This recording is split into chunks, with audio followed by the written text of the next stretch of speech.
Good evening all, and welcome. Before the video begins, I have to let you know two things. The first is that yesterday evening, my wife gave birth to a healthy and beautiful baby girl. If any of you are interested in seeing her, you can check out my Instagram story to take a peek. And the second is that I have the utmost pleasure in welcoming Creaks and Peaks again to join us in this Valentine's special. And to celebrate the festivities, we are offering you the chance to win one of two signed prints for the artwork you can see on screen. That's right, it's sent straight to you free of charge. So, how do you win one of these incredible pieces of art, you may ask? Well, all you have to do is be subscribed to this channel as well as Creaks and Peaks. And finally, drop both a like and a comment on both videos. It's that simple. You will be able to find a link to Creaks and Peaks' channel on screen at the end of the video or in the description. Best of luck, everyone. But without further ado, it's time to remember why Valentine's Day might not always go the way you plan. So get comfortable and let the darkness take control. For a little background, I am a 5'4" female and was 22 at the time of this story, and a very social person. I was always excited at the prospect of meeting new people, and I found that Tinder was a great way to do so. I started using the app when I was a sophomore in college, and by my senior year, I pretty much considered myself an aficionado. Now, to be clear, I never used Tinder for hooking up. I just wasn't a hookup kind of gal. I usually preferred meeting out for a coffee and having a good conversation, and maybe take a tour of the city if we were hitting it off. Believe it or not, I met a lot of really nice guys this way, and had better luck with them than the ones I met in real life. But during my senior year, as graduation loomed ever closer, I started to become a very horny bundle of excitement and nerves. I wanted something to take my mind off all my stresses, and a hookup seemed like the ideal chance to do so. Now, I don't know how other people are, but when I'm on Tinder and I see someone I know, curiosity always makes me swipe right. So when I saw a cute guy that I'd known for the past year and a half, as we were both national security majors and had been in several classes together, I didn't hesitate. I was pretty surprised when Adam and I matched instantly. He was quiet, an ex-military veteran in his late 20s, who had never really spoken to me much in class. He ended up messaging me within an hour of us matching. And this is where I made my first mistake. I went into the situation knowing that because I knew Adam in real life, and because he was in a major that required some degree of mental stability, I was safer than I might be with some other randomer. I think I let a lot of red flags slip because of this mindset. One thing about Adam is that he was incredibly talented at sexting. He had an impressive vocabulary and an intense way of speaking that was really working for me. So it didn't take him long to persuade me to come over one evening. I didn't have a car at the time, so we arranged for him to pick me up at a coffee place that was walking distance from my house.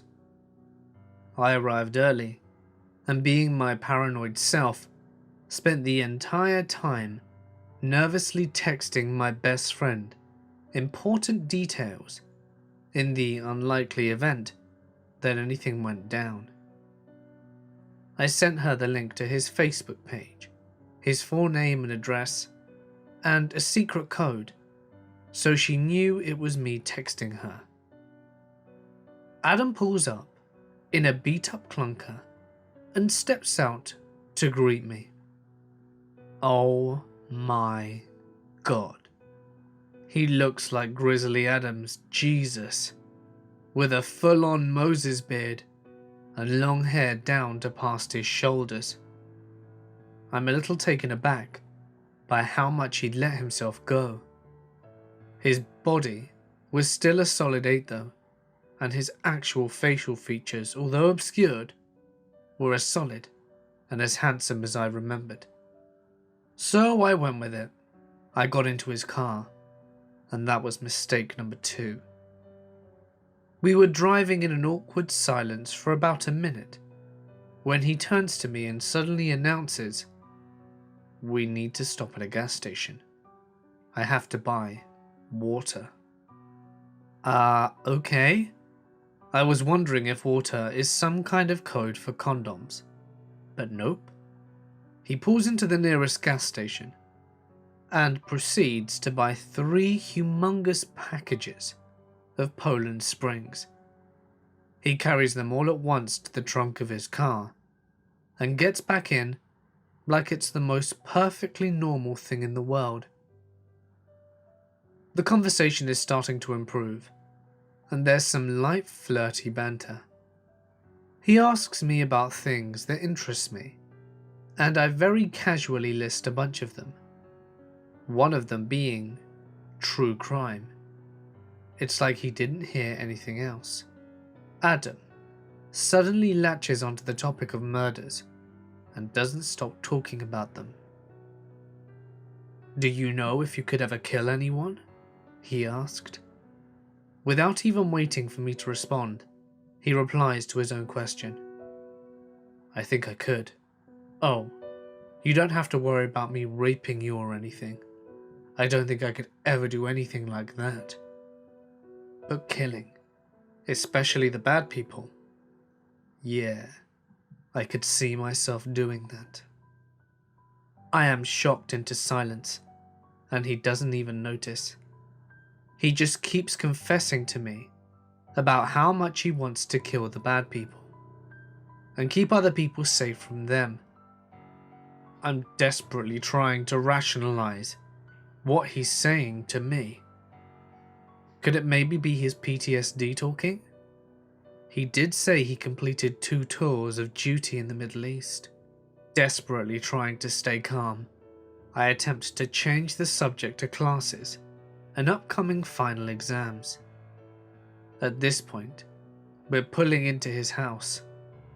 It's a shotgun style, with a huge chain link fence and bars around the doors and windows.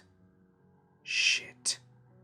I follow him in nervously, because my frazzled brain can't think up any excuse to get him to drive me back home before I even set foot into his house. Inside is just an empty kitchen, tiny bathroom, and a cluttered, unpacked bedroom. He tells me he's just moved out of his parents' house a few weeks ago, how he's actually in his 30s and trying to get back onto his feet. That's when I see it. The bunk bed. The bunk bed with only a top bunk that is almost pressed against the ceiling. I don't know where he imagined us actually having sex, but it certainly wasn't going to be up there. Things were getting awkward fast, but I'm relieved he hasn't tried to make any moves on me. So, in an effort to stall, I begin asking him about various items scattered around his room. That's when I see the classic Nintendo plugged into the TV. I tell him I've never used one before and asked him if he would show me how it worked. Adam amicably agrees, and we start playing. I'm not good at this game to begin with, as my hand-eye coordination is essentially zero, and he literally just keeps killing my character. And every time he does this, he turns to me and says, "Tell me you loved the way I murdered you." This pretty much is the last straw for me, and I'm convinced that this is my last night alive. My back is dripping with sweat, and my limbs feel cold and numb. Suddenly, all those little red flags that I ignored earlier are not so little anymore, and I'm intentionally berating myself for even agreeing to meet with him. I think of my parents, my best friend, my cat, and how I will most likely never see any of them again. I want to take it all back, and I'm bargaining with God that I will be a lifelong spinster so long as he lets me leave this creepy house alive. I spend another 10 minutes trying to think of an excuse. All the while, he's still killing my character every few minutes, and I'm playing along like this is some cute nerdy form of foreplay. That's when I get an idea. I excuse myself to go to the bathroom and wait a little while, bracing myself and prepping the story I'm about to tell him. I come back out and stand next to him, trying to look sheepish. "Hey, so this is incredibly embarrassing, but I apparently got my period during the drive over, and it's shaping up to be pretty heavy. Can we do some fooling around on a night that I won't ruin your sheets?" I attempt to smile and look disappointed. I'm banking on the fact that he'll be immature and be grossed out enough to let tonight slide. He does, but not before making me wait for him to finish the level. "It's just this OCD thing I have," he tells me. "I have to finish the level or we can't leave." It takes forever, but he finally gets up and slowly leads us back to his car. I try to convince him to drop me off at the same place he picked me up, but he's not having it. He's insisting on taking me right up to my house because of my condition. Eventually, I make a desperate compromise and have him drop me off at the end of my street. He kisses me on the cheek and asks when he can see me again. I lie and tell him I'll message him and we can schedule something for next week. He's sitting in the car, watching me walk up the street. I turn and wave, but he still doesn't leave. So I head up some random porch steps and pretend to get my keys out before he finally leaves. I wait a few seconds, then jog back down the steps and zigzag between people's yards until I get to the house I was leasing. I proceeded to call my best friend and tell her all about it.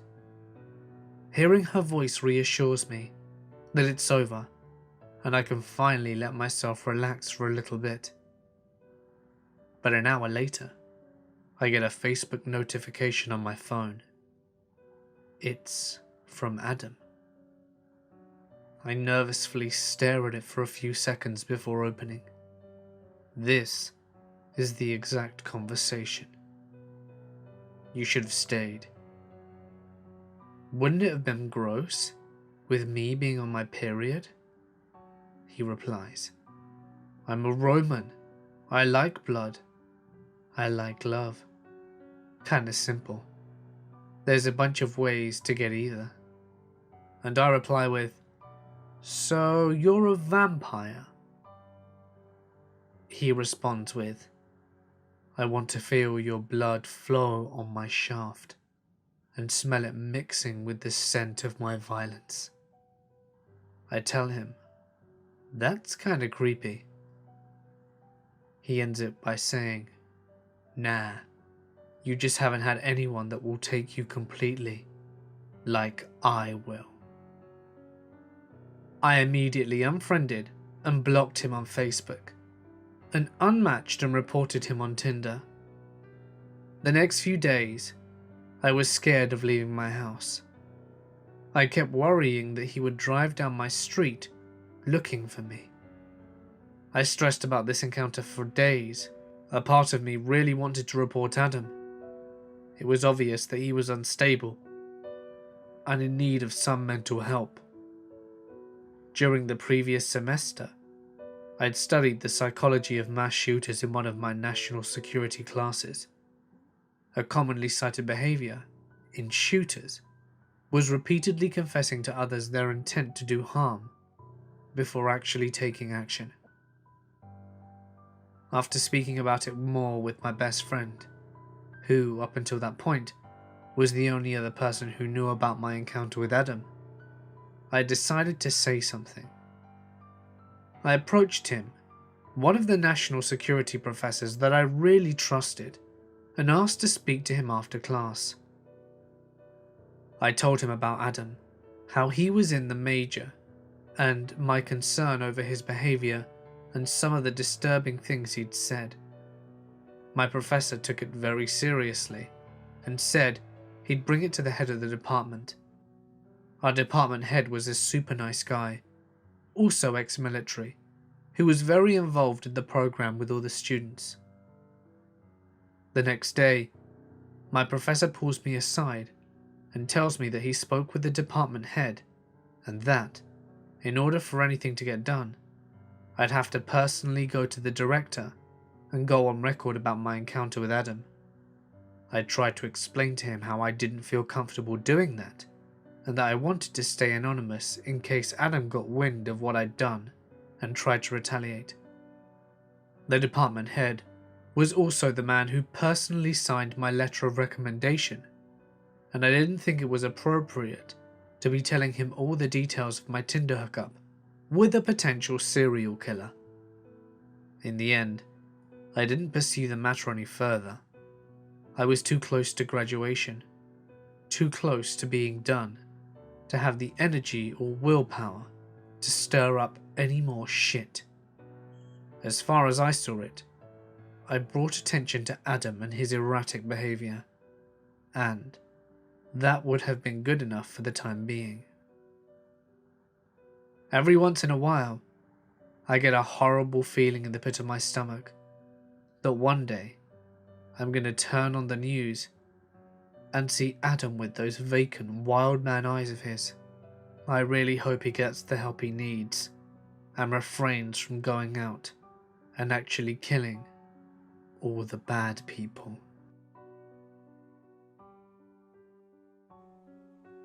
The first few days of my freshman year in college, before classes even started, I was really excited to get to meet new people, and I met lots of people. One of those people was this guy who lived in the dorm building next to mine. They were actually connected on the main floor. He was a nice guy. We talked about a bunch of stuff. He was a sophomore, gave me some tips on some professors. He was telling me about some movie. I don't even remember what it was now, but it sounded cool and I had never heard of it. We decided to go watch it in his dorm room. So we watched this movie, small dorm room, because there's nowhere else to sit. I go back to unpacking, talking to other people, all sorts of days before school starts things. Except he decided that not only was watching a movie on his laptop a date, it was me agreeing to a deep relationship with him. I find out he's told people we are dating. I quickly try to straighten it out. I tell him it wasn't a date and I've just gotten to school and I am not about to jump into a relationship anyway. He cries and tells a bunch of people that I'm cruel and a terrible human being, and basically stomped on his heart because I'm just that evil. But then he apologizes, hopes we can just be friends. I can't really avoid him, so sure, we can be friends. Except then every time I'm in the same room as him, he moves to stand next to me or sit next to me and scoot closer and closer, Then he starts happening to be places I am. If those places were the library or quad, sure.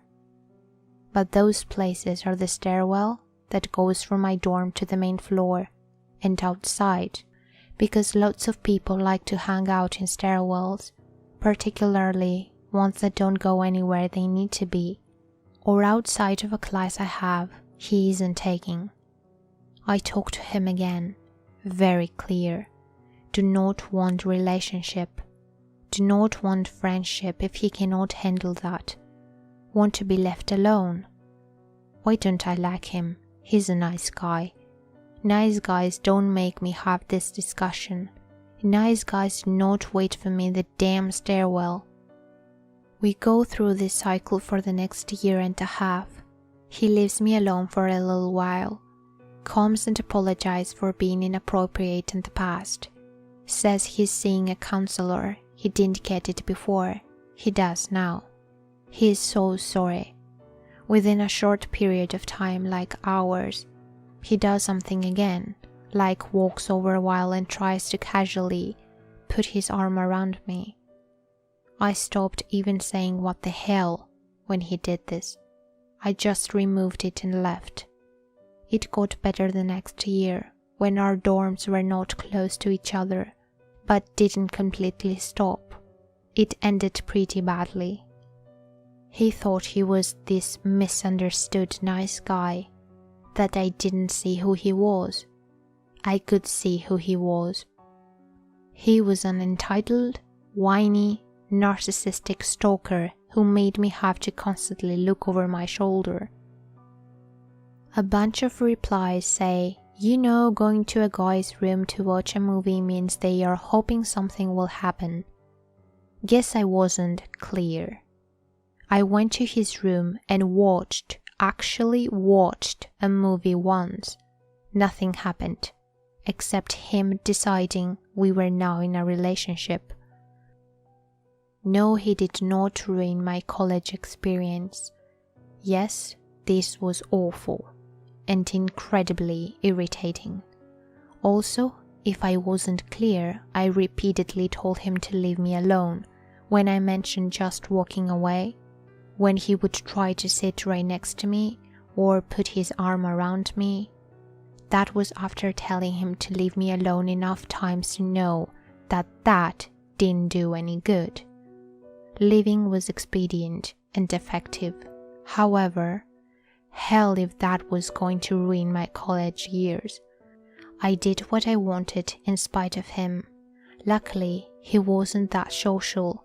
I didn't run into him as much away from the dorms or my classes. My dorm mates helped keep him out of our dorm. They knew the story and would challenge what he was doing there if he actually came into our dorm where he had no reason to be, or if they found him in the stairwell. I also dated during this time. He didn't make me afraid of all guys or anything like that. Reporting him, I brought it up to the RA once. She said she would talk to him. I believe she did. He let up for a little bit, but then was back at it. That's how it always was. Something might stop him temporarily, but it would always start again. Formally reporting him was a bit complicated. Was I physically afraid of him?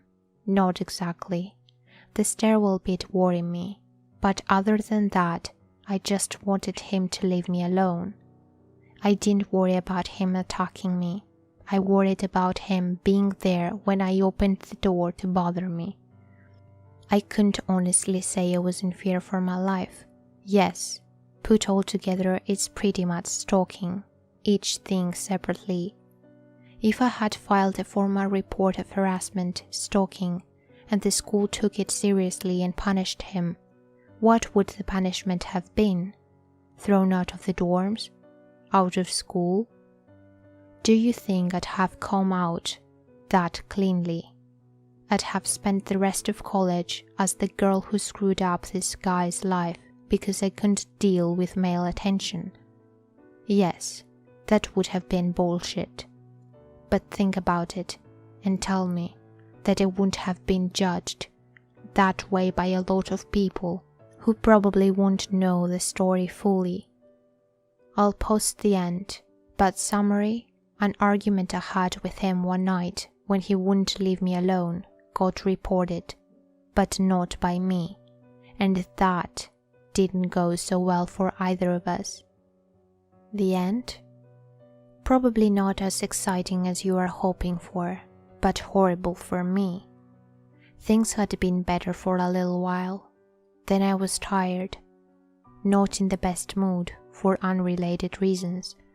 Mostly I wanted to go to bed, but I had to find my sweatshirt, which I'd put down earlier. The amount of time I spent losing and finding this sweatshirt in my college years. A generic black sweatshirt was a mistake. I'm going through couches in this room where I left it. Loads of other sweatshirts. Should have just looked for it in the morning. And then he shows up. Yes, he's allowed to be in this room. But then he offers to help. I yelled at him. No, I don't want your help. You always do this. If I say yes, you are going to look for a minute and then come and try to put your arm around me. I've told you 1,000,000 times to leave me alone. This is not okay. I tell you to leave me alone, you don't. I tell you not to touch me, you don't. I don't remember anything I said, but I went on and on. I'd said pretty much all of this stuff before, but probably not as loudly or all of it at once. I gave up on the sweatshirt hunt. Went to bed. Didn't think much about it because it wasn't that different than 1,000,000 other times. A few days later, I get called to student services. No idea why. Someone overheard this and either saw me and not him, or recognized me and not him. Their interpretation of the situation was a little different than what's going on, but they thought he had either tried to assault me or had in the past, and that's what we were fighting about, and reported it to someone. Student services, before talking to me and not knowing who the guy was, talked about me to my RA. They asked me all kinds of weird personal questions with no context. It was embarrassing. I didn't know what they were talking about. I finally left because their questions were not any of their business. So that wasn't awesome for me. He did fade out though. I apparently scared him, screaming at him, and then he went to tell people how unfair I was being with the stuff I said. They all told him he was the ass. He started drinking more. He'd already started down that path before that night. I saw him less. I became very ill near the next of that year. Had to leave. Didn't live in the dorms. Any semesters after that. Lost track of him. Didn't have any interest in finding out what happened to him. While stationed in Florida, I met this gorgeous French girl who was on a semester abroad at a local university.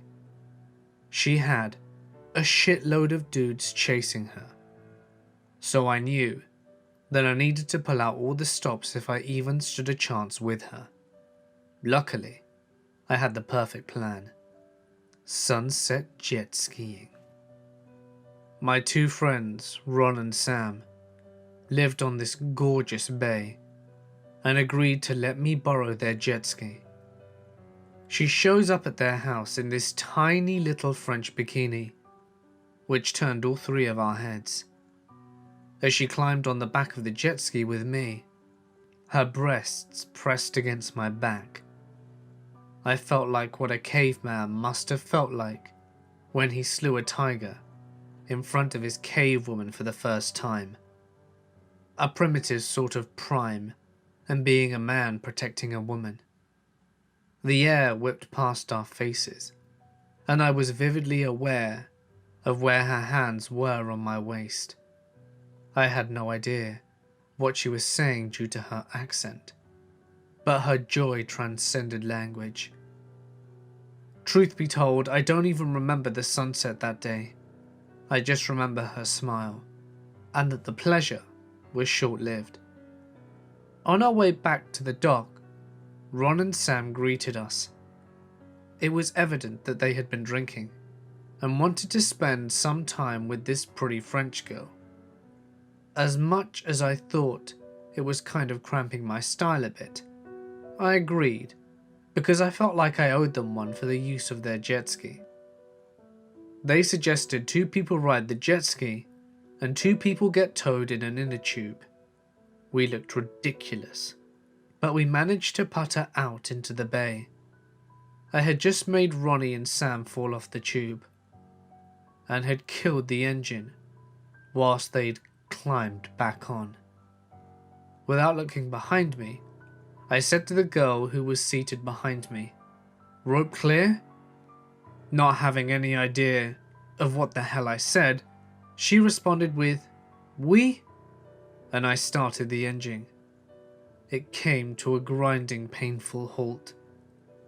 Ron and I spent about 30 minutes trying to get the rope untangled to no avail. Every minute that passed, I saw my potential future with this girl slipping from my grasp, and what used to be sunset was quickly approaching nightfall. In the last little bit of twilight minutes we had, we found ourselves completely stranded in a bay, far from the inlet in which Ron and Sam lived. It's time to make a decision about the jet ski. We can't get the jet ski untangled, and Ron doesn't want to leave his jet ski unattended, or on some shore somewhere. So it's clear there's only one shitty solution. I can just barely stand in the water, so I put Ron and the French girl on the jet ski, and Sam on the inner tube, and I start pushing.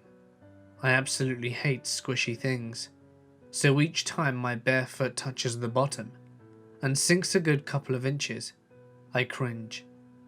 I bitterly curse the fact that I spent so much time at the snapping turtle exhibit at the National Zoo, as vivid images of demonic looking turtles taking a couple of my toes off in a GIF format in my head play on repeat.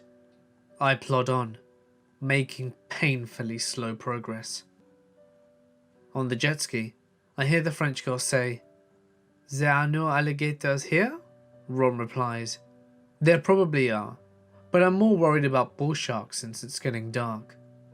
Oh Ron, thanks for that, buddy. I think to myself, before I can chastise him and tell him to stop scaring the poor girl. I hear Sam scream. He was on the tube, and he got swung a little wild as I was pushing the jet ski. He cries and dives off the tube into the water. Above him is a massive army of black insects that he has awoken. He's swimming towards us, and this angry pulsating mass is coming right with him. The cloud envelops the jet ski riders, and they start screaming and jumping in the water. Everyone is panicking and slapping themselves, trying to stay under the surface. I see this little French face above the water, and say, she's yelling that she can't breathe and that the mosquitoes are attacking her face, before ducking back under. Oh my god, what have I done? I know I'm not getting laid, but I would appreciate it if she didn't get malaria. God, I don't even swat the mosquitoes away. I let them bite me. I grit my teeth. I pull my feet in the disgusting mass of mud below me, and I continue pushing this goddamn jet ski. It's now pitch black, and Sam and Frenchie decide they can see the house in the distance, and they're going to swim. Stupidly, I give my consent. Ron and I make it to the house 20 minutes later with the jet ski, and there's no signs of Sam and the French girl. They're lost in the bayou. We have to yell as they follow our voices home, swimming through countless swamp bug nests and God knows what else. When I see her emerge out the water, this once pristine gorgeous tribute to the female form, My knees buckle. Her face is pockmarked. I'm red from all the bites. She's caked in mud, and she smelt like a free Craigslist couch. She's fighting back tears, and I can tell she just wants to get the hell out of Florida and go back to France. I feel terrible. I drive her home in shame, convinced I was never going to hear from her again. I don't even go in for the kiss. I didn't deserve it. I drop her off, tell my roommates what happened, get made fun of, and resign myself to having lost my chance with the sexiest blonde French girl ever. Epilogue. This was 2.5 years ago. We married a month ago.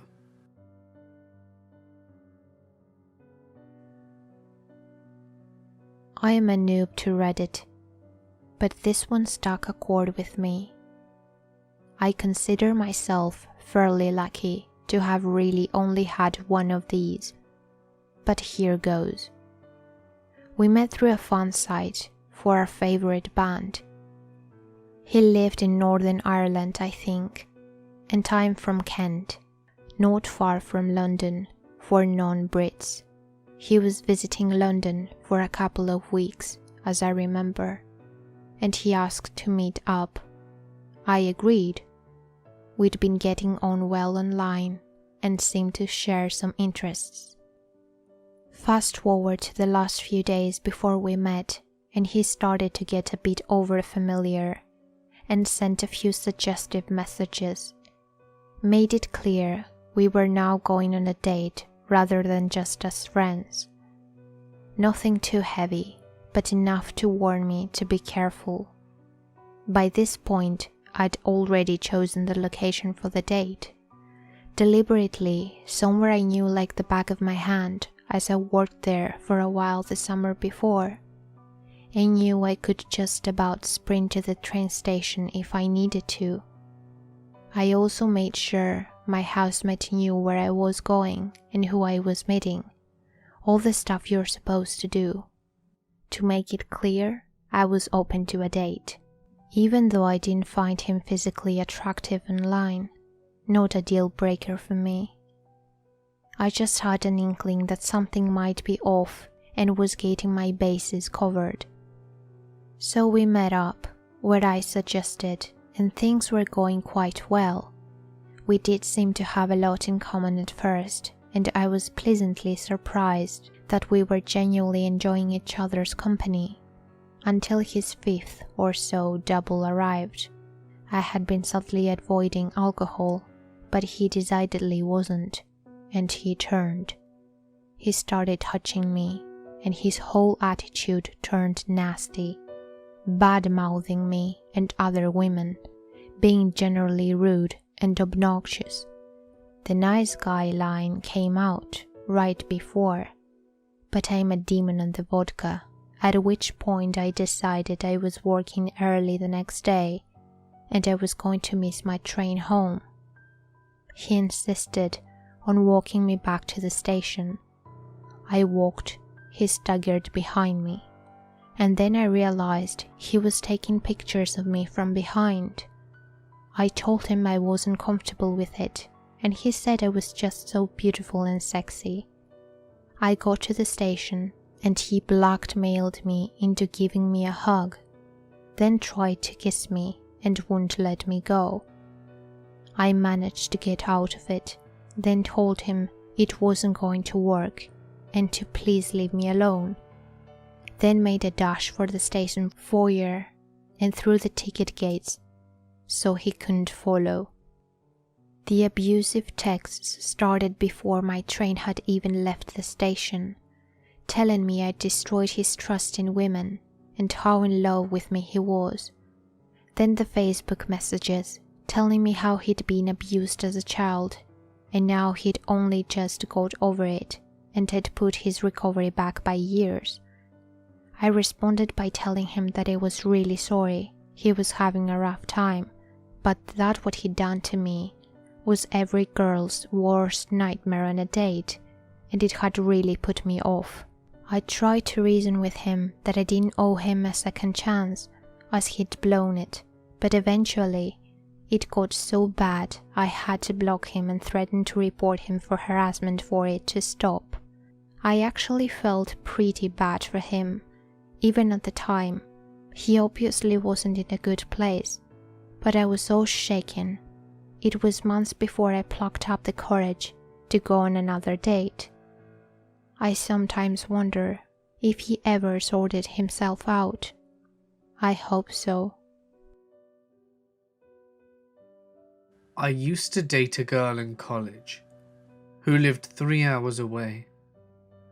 We would trade weekends, one at her school, one at mine. One day, she got upset because she had driven all the way to see me, and I was in an all-night study session which she'd known about and couldn't be home to see her. She texted me that she was going back to her place, and then I never heard anything from her ever again. After 3 days of texting her making sure she was okay, the text started coming back as, "No number found." I sent her stuff that she'd left at my apartment in the mail, and it returned as, "No forwarding address." Her instant messenger account, which I never messaged but knew the name of, disconnected. And it gets weirder.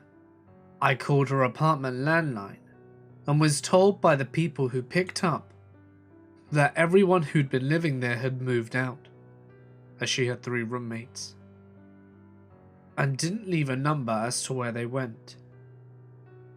I got really freaked out and asked friends who worked in school admin to pull some strings just to make sure she was still alive. The school she was at didn't have any records of her as a student. The license plate to her car wasn't registered to anyone. None of our mutual friends ever saw her again. I called the police, but there were no car accidents involving anyone who fit her description in the stretch of road between our 2 schools that night, or in the 2 weeks after. Cops wouldn't file a missing persons report because I wasn't a family member. To this day, I have no idea what happened, why she freaked out on me so badly, or if she's still alive, in witness protection, or was erased from all time in history by an evil wizard. She literally disappeared without a trace.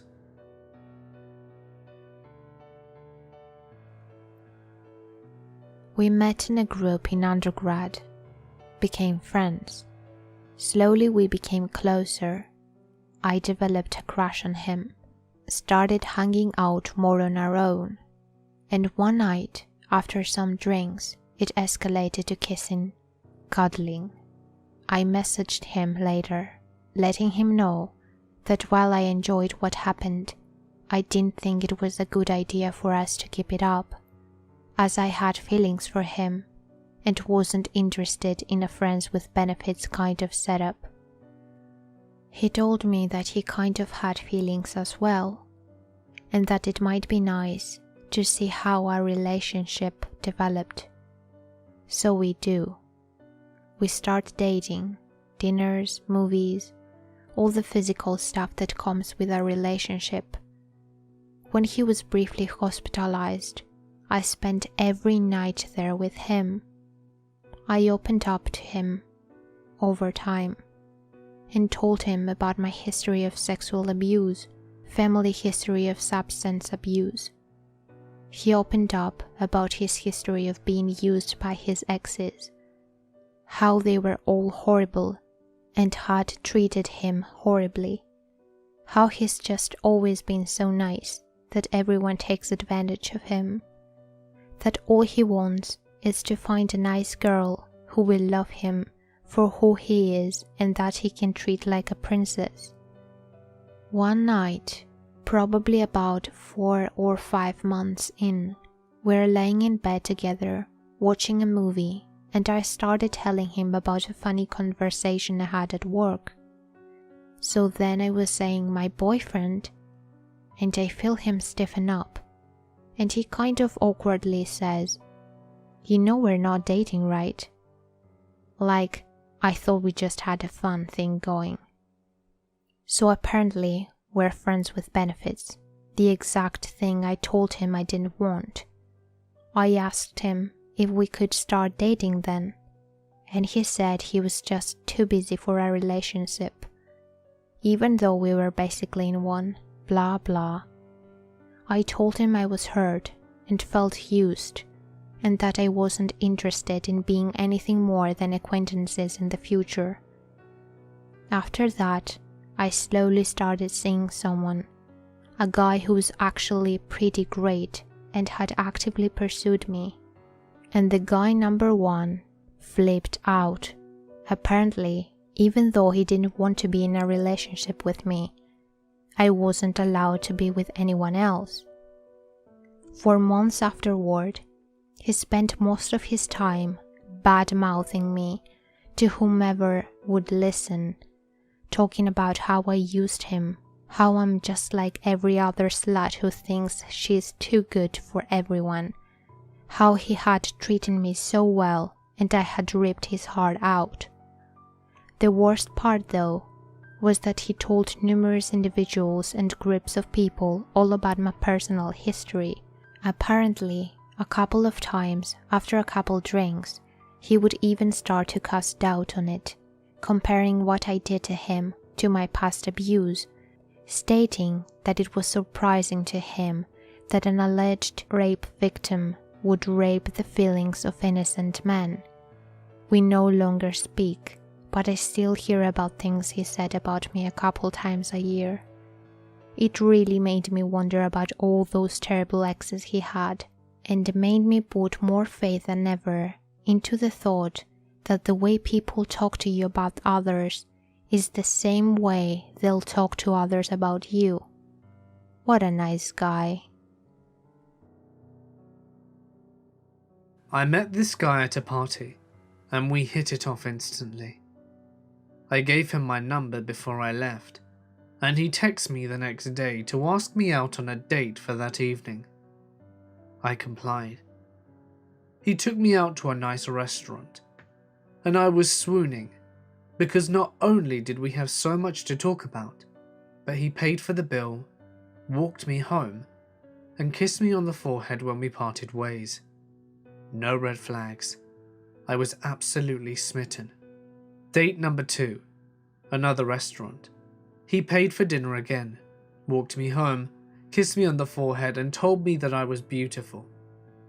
I leave, still smitten. No red flags. We made a plan to go out on another date a few days later, but he ended up rolling his ankle the day before the date and was pretty much immobile. To remedy the situation, he asked if I'd like to go over to his place and watch a movie with him. I said, yes. I arrived and we talked for a bit. He had a cat and told me that his cat liked to hump this blanket, and that this blanket was basically his cat's girlfriend. I had a good laugh at that and thought nothing of it. We talked a bit more and then decided to watch the movie Fargo. Halfway through the movie, his cat entered the room and started to hump the blanket in the middle of the room. I immediately started to laugh. He had just told me about an hour earlier about the situation with the cat and his weird blanket girlfriend, and the cat showed up and started humping it. So it was funny. The guy turned to me with a completely deadpan expression on his face, and with 100% seriousness said, "Shh, he likes it quiet." What the hell? I stared at him blankly for a few seconds, desperately trying to pick out any sort of cue that this was a joke. It definitely wasn't. This guy was pissed at me for disturbing his cat in the throes of passion.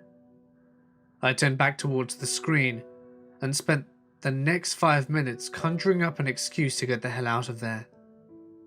I told him I had to leave because I had to work early and booked it out of his apartment. I didn't contact him again.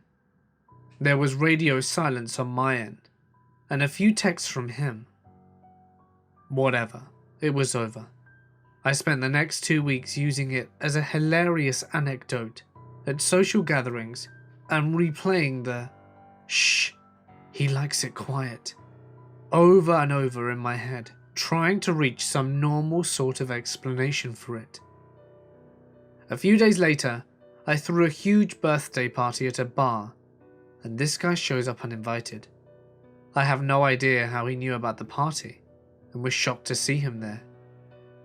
I exchanged pleasantries with him, and was trying to be really polite with the intention of asking him why he was there afterwards. Before I could ask, he tells me he made me a present, that it was a birthday card, that he made it in Photoshop, and that he needed to text it to me. I stood there awkwardly and full of dread as I watched him open his phone, find the photo, and send it to me. I cringed when I heard the ding on my phone and opened the text message apprehensively, and my heart sank. He made a collage photo of his cat, and the photo read, "Serial kitties, happy perf day." I told him he needed to leave, and I never saw him again. I had just moved to a new city and had a crappy retail job that didn't pay well. After a few months, I was promoted to manager and finally had some extra money to spend. So I decided to get a haircut. My appointment wound up being with the guy who owned the place, and he seemed nice enough. After a few months of going there, he asked me out for coffee one evening. I said sure. What's the harm, right? He's a few years older than I was. Him 30, me 25, and he owns his own business, so he must have a decent head on his shoulders. So the night comes, and he takes me to this restaurant for coffee. No dinner, just coffee. So it's all starting off a little strangely. But I'm trying to at least ask him questions, get to know a little about him. He keeps talking over me, asking questions himself. He also keeps asking the same questions over and over, like he's having problems remembering my answers. Finally, he decides it's time to head out, and he offered to drive me home as it was cold out. So I accept, thinking this strange date is over. We drive past the turn for my place, and I ask him where the hell we're going. He looked at me and said, "My parents have to meet you." So now I'm freaking out, because I had no interest in a second date and surely didn't want to meet his parents either. But meet them I did. Turns out he still lived at home. His mother cooked all his meals, did his laundry, and cleaned his room for him.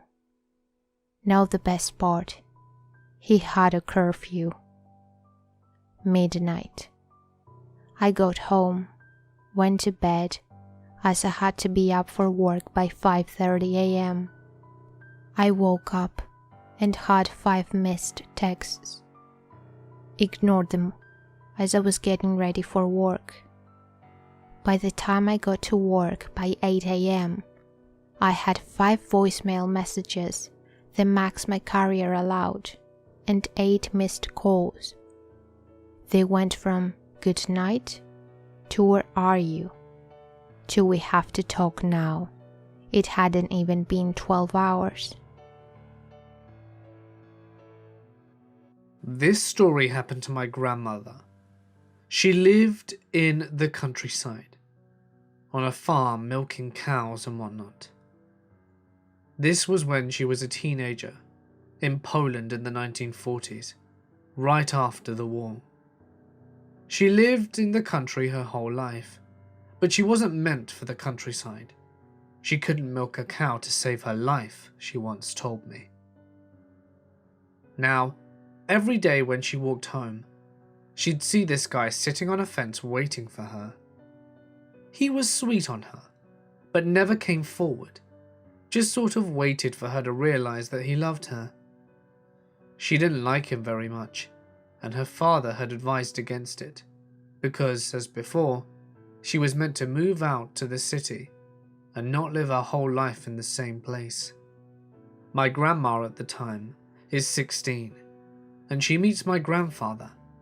He's a bit older, about 9 years, and actually survived the concentration camps after being a badass with the Polish resistance movement. Obviously, this hadn't happened at this point. He doesn't have much of an education or a job, but he loved my grandma. She told me once that her father had asked how they were going to live, and he replied, "Well, she's alive and I am alive, so we'll just live together." I think they got married 3 weeks after they met. Now here's where the twist happens. At their wedding, I believe it was right after the reception, Mr. Fence-Sitter shows up. He shouts that he loves my grandma and that he can't let her get married to this other guy, and he pulls out a grenade. He starts yelling, and before the grenade can actually explode, he starts yelling, and he realizes that he's been talking for so long and left the pin out. He throws it haphazardly, and it lands on the porch of a house and kills the guy standing on the porch. The guy obviously runs away, and isn't heard from for a long time. The reception is cut short, and well, that was it. It's now a story that we tell in the family. Remember when a guy showed up with a grenade at Babcia's wedding? Grandma and Grandpa moved to the city Krakow, and I still have family that I see there every few years. Unfortunately, I never met my grandfather. He died when I was a child. My parents had already moved to America by the time my grandma came to help to take care of us. But my grandfather stayed behind. He had a lot of health issues because, Nazis, and he died peacefully whilst watching TV one afternoon. If you're wondering about the guy, the fence-sitter character, well, he ran away, and in order to avoid jail time, joined the militia, and not long after, ended up dying there. So, yay? Personally, I think it's fair that he got his just desserts, especially for throwing that grenade and causing someone's death so recklessly. But to declare your dying love for someone who you had never spoken to, and throw a grenade with the intention of killing in order to get her? I mean, what was he thinking? The brilliant idea was to kill my grandfather and presumably marry my grandma, right? As if that would have ever happened.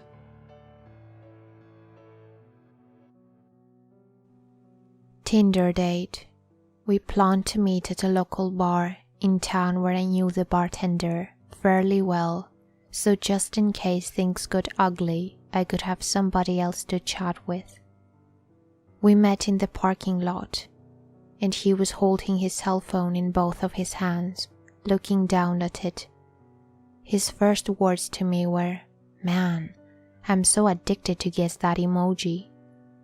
And I wanted to shoot myself then and there. What a wonderful first impression. We went inside to the bar, and the entire time he talked about himself and his own bartending job, but he could barely form a sentence using proper grammar or English. I felt like he was vomiting out words with really long vowels for no reason, such as brah, dude. He surprisingly picked up the tab at the bar. I decided that I would let the date continue from the bar to the movies, where we thankfully took separate cars. As soon as we sat down in our seats in the theater, he lifted the armrest and immediately put his arm around me and leaned in for a kiss. I ducked out of the way and put the armrest back down and told him he was making me feel uncomfortable. He apologized and we began watching the movie, although he kept touching and rubbing my leg closest to him with his hand. I had no idea why he thought he was allowed to do these things, as I kept removing his hand from my leg.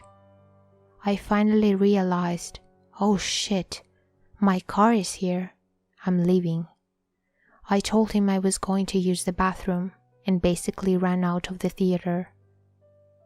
I actually did have to